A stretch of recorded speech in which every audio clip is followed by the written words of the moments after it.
വീട്ടിൽ പഴയ ഒഴിഞ്ഞ ടിന്നും എല്ലാം കിടപ്പുണ്ടോ? അതിന് മുകളിൽ ഒരു തുള ഉണ്ടാക്കാൻ പറ്റുമോ? എന്നിട്ട് അതിനകത്ത് 100 രൂപ ദിവസം ഡെയിലി ഇട്ടാൽ മതി. 360 ദിവസം കഴിയുമ്പോൾ 36,000 രൂപ അതിനകത്തുണ്ടാവും. ഈ 36,000 രൂപ കൊണ്ട് നിങ്ങൾക്ക് നേപ്പാളിൽ പോകാം. പോയിട്ട് സുഖമായിട്ട് പോയി സഞ്ചരിച്ച് കാഴ്ച കണ്ടുവരാം. ഭൂട്ടാനിൽ പോയിട്ട് വരാം.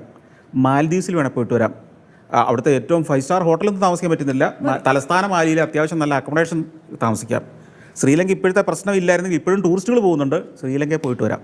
തായ്ലൻഡിൽ പോയിട്ട് വരാം. ഈ 5 എണ്ണം ഞാനിപ്പോൾ ഗ്യാരണ്ടി തരാം. ഇപ്പോഴും 36,000 രൂപ പോകാവുന്ന സാധനമാണ്. പഴയ ഒരു ടിന്നും ഡെയിലി എടുക്കാൻ 100 രൂപ ഉണ്ടെങ്കിൽ കാര്യം നടക്കും. എനിക്ക് തോന്നുന്നു ഒരുമാതിരി എല്ലാ ആൾക്കാർക്കും തന്നെ ദിവസം ഒരു 100 രൂപ അതിന് വേണ്ടിയിട്ട് മാറ്റി വെക്കാൻ ഒരു സംശയമില്ല. 100 രൂപ 200 രൂപയ്ക്ക് സിഗരറ്റ് വലിക്കുന്നവരില്ലേ ഡെയിലി? അതിൽ കൂടുതൽ കള്ളു കുടിക്കുന്നവരില്ലേ ദിവസം?